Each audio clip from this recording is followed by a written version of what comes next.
വൈറ്റമിൻസിൻ്റെയും ന്യൂട്രിയൻസിൻ്റെയും കലവറയായ മത്തങ്ങ നിങ്ങൾ ഒരിക്കലും ഒഴിവാക്കരുത്. ഹായ് ഫ്രണ്ട്സ്, വിനീസ് വേൾഡിലേക്ക് എല്ലാവർക്കും സ്വാഗതം. ഈ ചാനൽ സബ്സ്ക്രൈബ് ചെയ്യാത്തവരൊക്കെ ഒന്ന് സബ്സ്ക്രൈബ് ചെയ്യണേ. തൊട്ടടുത്ത് കാണുന്ന ബെല്ലൈക്കണും കൂടി എനാബിളാക്കി അതിലുള്ള ഓൾ എന്നുള്ളതും കൂടി എനാബിളാക്കിയാൽ മാത്രമേ ഞാൻ ഡെയിലി അപ്ലോഡ് ചെയ്യുന്ന വീഡിയോസിൻ്റെ നോട്ടിഫിക്കേഷൻസ് നിങ്ങൾക്ക് കറക്റ്റായി ലഭിക്കുകയുള്ളൂ. ഞാനിപ്പോൾ ഇവിടെ ഉണ്ടാക്കുന്നത് മത്തങ്ങ കൊണ്ട് പത്തിരിയാണ്. നേരത്തെ ഞാൻ മത്തങ്ങ കൊണ്ട് അടയിട്ടിട്ടുണ്ടായിരുന്നു, അത് കാണാത്തവരൊക്കെ ഒന്ന് കാണണേ. ഇതിനായി കുറച്ച് മത്തങ്ങ തൊലിയൊക്കെ കളഞ്ഞ് ചെറുതാക്കി അരിഞ്ഞിട്ട് കുറച്ച് വെള്ളം ഒഴിച്ച് അടുപ്പത്ത് വേവിക്കാൻ വെച്ചിട്ടുണ്ട്.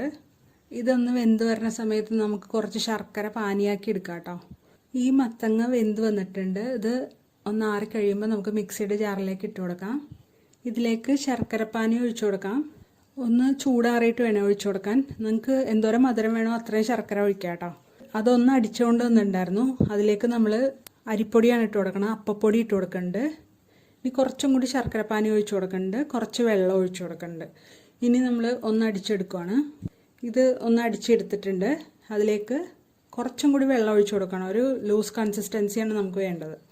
നന്നായി ഒന്ന് മിക്സ് ചെയ്ത് കൊടുക്കാം. ഇനി കുറച്ച് ഉപ്പ് ഇതിലേക്ക് ഇട്ട് കൊടുക്കാം. വളരെ കുറവ് മതി, കാരണം നമ്മൾ മധുരം ഇട്ടേക്കണമല്ലേ, ആ മധുരത്തിനൊന്ന് ബാലൻസ് ചെയ്യാൻ വേണ്ടിയാണ് ഉപ്പിടുന്നത്. ഇനി ഒരു ഫ്രൈ പാൻ അടുപ്പത്ത് വെച്ച് ചൂടാവുമ്പോൾ അതിലേക്ക് ബാറ്റർ ഒഴിച്ച് കൊടുത്തിട്ട് ഒന്ന് പരത്തിയിട്ട് അടച്ചു വെച്ച് വേവിക്കാം. ഇപ്പോൾ അടച്ചു വെച്ച് വേവിക്കുന്നതുകൊണ്ട് മറിച്ചിട്ടില്ലെങ്കിലും കുഴപ്പമൊന്നുമില്ല. വേണമെന്നുണ്ടെങ്കിൽ മറിച്ചിടാം കേട്ടോ.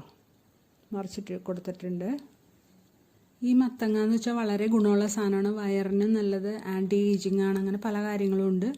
അപ്പോൾ ഇത് കറിയായിട്ട് കഴിക്കാൻ പറ്റാത്തവർ ഇങ്ങനെയൊക്കെ ഉണ്ടാക്കി കഴിക്കാം. പിന്നെ അട ഞാൻ പറഞ്ഞിട്ടുണ്ട് നേരത്തെ, അതുപോലെ കഴിക്കാം. പിന്നെ അടയിലേക്ക് ഇലയില്ലാത്തവർക്ക് ഇങ്ങനെ ഉണ്ടാക്കി കഴിക്കാം.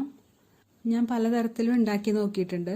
മത്തങ്ങ വേവിക്കാതെ മിക്സിയിലിട്ട് അടിച്ച് ചേർത്ത് അങ്ങനെ ഉണ്ടാക്കി നോക്കിയിട്ടുണ്ട്. പക്ഷേ ടേസ്റ്റ് വരുന്നത് വേവിച്ചിട്ട് മിക്സിയിലിട്ട് അടിച്ചുണ്ടാക്കുമ്പോഴാണ്. അപ്പോൾ ആ മത്തക്ക ഉണ്ടാവില്ല, അതൊക്കെ പോയി വേവിക്കുമ്പോൾ. പല ആൾക്കാർക്കും മത്തങ്ങ ഇഷ്ടമില്ലാത്തത് അതിന് മത്തുള്ളതുകൊണ്ടായിരിക്കും. പക്ഷേ ഇത് പ്രായം വരെ, മുഖത്തുള്ള ചുളിവ് വരെ വരാതെ സൂക്ഷിക്കാനുള്ള ഒരു കഴിവുണ്ട് ഈ മത്തങ്ങയ്ക്ക്.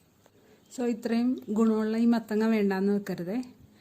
ഇതിപ്പോൾ എല്ലാവർക്കും ഇഷ്ടമായി എന്ന് വിചാരിക്കണം. ഇഷ്ടമെങ്കിൽ ലൈക്ക് ചെയ്യാനും കമൻറ്റ് ചെയ്യാനും ഷെയർ ചെയ്യാനും മറക്കല്ലേ. സബ്സ്ക്രൈബ് ചെയ്ത് ബെൽ ബട്ടണും കൂടി എനേബിൾ ചെയ്യണേ. Thanks for watching.